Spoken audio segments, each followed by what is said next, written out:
this, but could post a YouTube channel, I thought, earlier today when we were driving into Montgomery Firs. So we're just driving up here.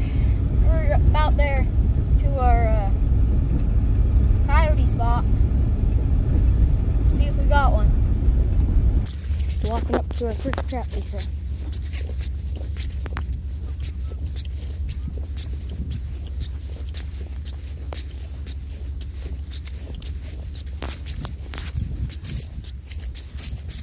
Right here. It's right here, Dad. Nothing.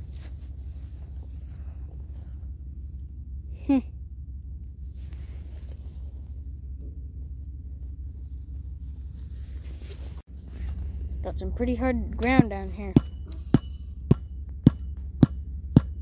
We're setting another one down here. Setting another coyote trap.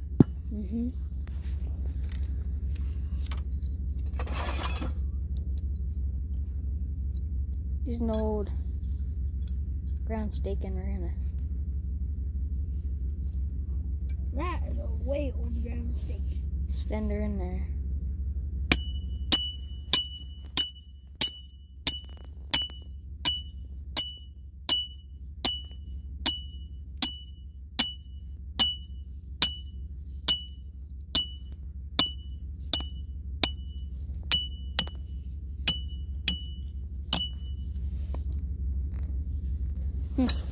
Hate it when this happens.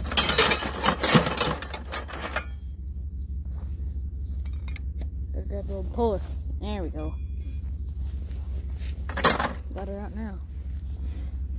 Got a couple little pounds around there. So far we just got this old stake in there. But old trapper guy here, he's pretty good at trapping. He used to be. I said he is. Listen. But It's been a while. Might take us a little to warm up, won't it? yeah. What, 5 years, 6 years now? Well, most trapping I did was the year you were born. 13 years ago. Actually, just about exactly 13 years ago. You're just about like 3 or 4 days off. Those working for you, Dad? They're alright. What happened to the other ones that you had? The black ones. The black-handled bills? These? No. Not those, but whatever. They'll work. Just assecting that trap through there. When our traps getting stolen, or just ran off with a coyote or fox or something.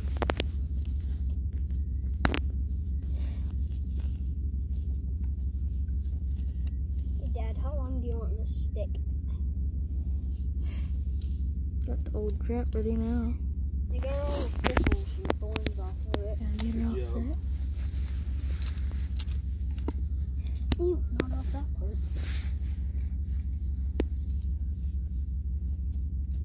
Sorry, I'm not paying very much attention.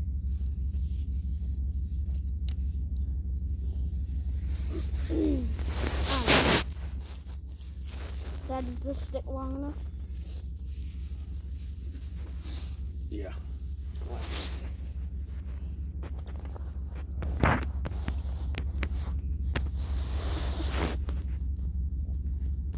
But so this frozen ground, right? Normally you wouldn't bed a trap in frozen ground, but this is a 1.65 4-coil, and I've never had a problem with these 4-coils freezing down, even in froze ground.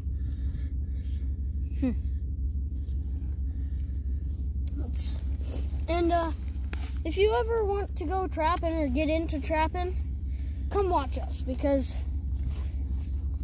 we luckily have like the best dad ever. and he'll bring us trapping, he'll bring us fishing. So if you want to start trapping and fishing and hunting, come watch our channel.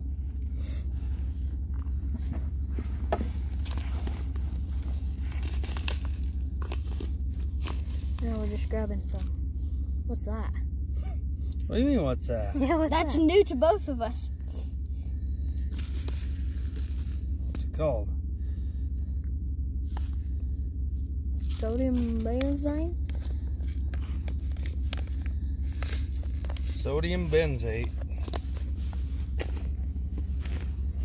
Got some wax dirt here. Wax dirt's nice to cover up the trap so that the Yodis don't know that it's a trap. They just think that it's just a mouse hole. And now he's just uncovering the pan a little bit so it's... Dad, do you want me to go get some grass? No, look. Get out of there. No, but this stuff's super short. He's just setting out on there, make sure it's all camouflage and stuff.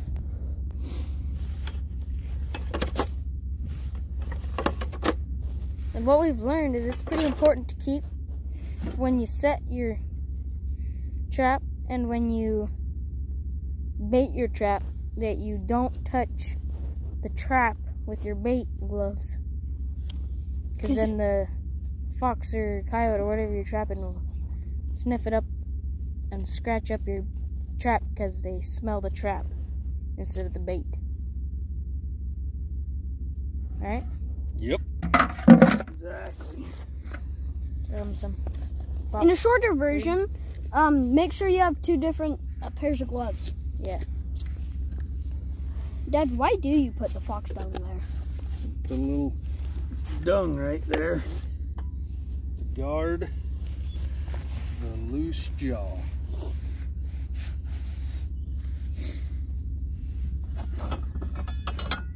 So explain to us what that means. The loose jaw. So you got 2 jaws on your trap, right? So it's a circle of a trap, yep. And then you got the pan in your center. Yep, and each jaw are these 2 edges that when you step on the pan, yep, the closes on your foot. 2 jaws close.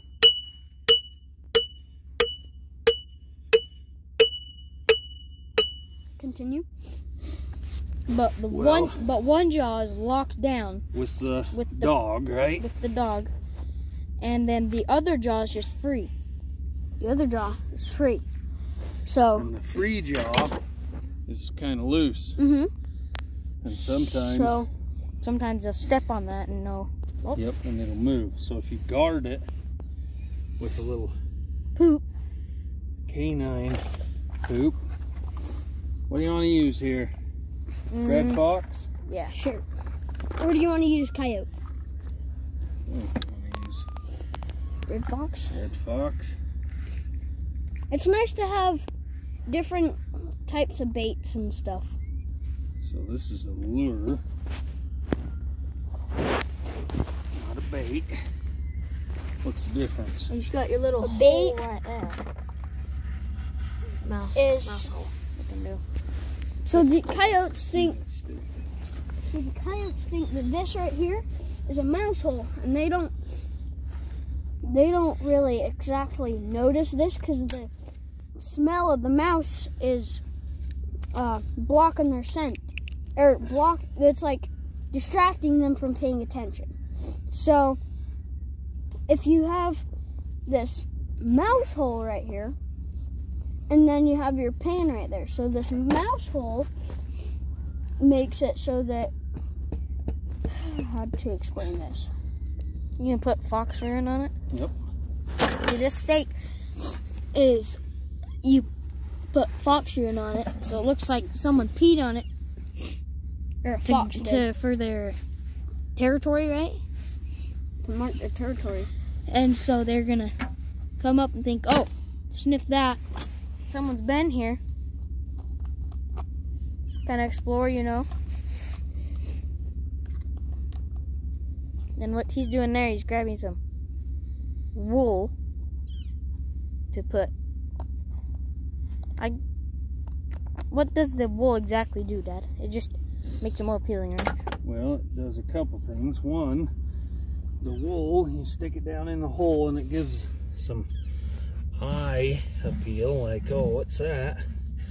And it keeps them from just looking in the hole and seeing like, well, that hole's empty. I can smell something, but there's nothing in there because I can see to the bottom of it. Mm-hmm.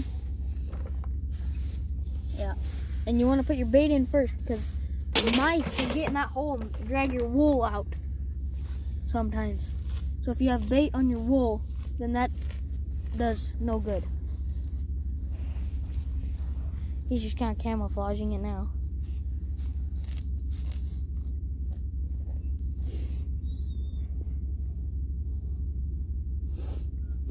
Old Mark June would say, duffing it in. Duffing it in, he says. And the last little deal, take some fox or coyote or whatever you got, urine. Some canine urine. Canine. Okay, now that's the first set with these gloves, so they're done. These are now bait making gloves. Yep. Alright, moving on to the next one. Just walking down here to the next trap. All the other ones we don't have anything, but didn't catch anything. Hopefully we got success in this one. Done. Looks like we're gonna have to bait her. Dang.